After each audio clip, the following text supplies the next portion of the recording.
Сәлем достар, каналыма қош келдіңіздер. Бүгін өте дәмді бауырсақ жасаймыз.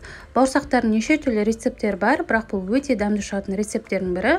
Көбісінің айтатындары қамырымыз қатып қалады, көтерілмей қалады деп, бұл мүлдем қатпайды, жұмсақ болып пісетін рецепттің бірі.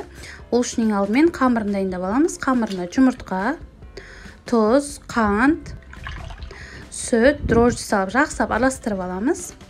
Ұнымызды салып, қамыр илейтін боламыз. Бұл жерде қамырды көбірек илесеңіздер, бауырсақтарыңыз соғұрлым көтеріліп пісетін болады. Соған кішкене мән берсеңіздер жақсы болады негізінде. Айта кететін бір жағдай, каналыма тіркеліп алыңыздар. Үнемі жақсы рецепттер салып отыратын боламын. Қазақша футболка кішкене болсын үлестеріңізді қосып, тіркеліп алыңыздар. Үнемі жақсы, ерекше рецепттер салып отырамын. Соңында сары майды құйып, жақсылап илеп, ашығанға жылы жерге 45 минутқа қойып қоятын боламыз.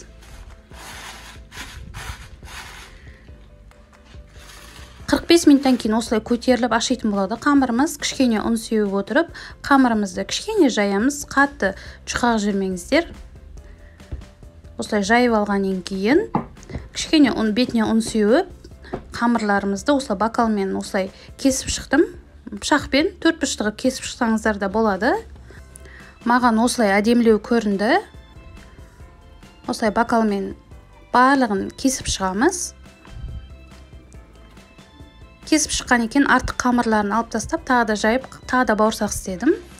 Бетін жауып 10-15 минутқа қойып қоямыз. Қызып тұрған тапаға сұйық майымызды құйып, майымызды қыздырып алатын боламыз. Қызып тұрған майға бір-бір бауырсақтан салып отырып, пісіретін боламыз. Осылай салып алып, аударып отырыңыздар, бауырсақтарыңызды сонда бір келкі болып пісетін болады.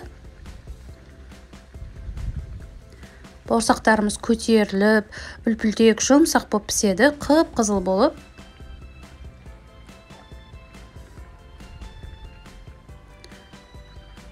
Үш 4 минутта пісіп қалды уже бауырсақтарым. Қараңыздар, өте жұмсақ, дәмді болып шықты бауырсақтарымыз. Сонымен өте дәмді бауырсағымыз дайын болды.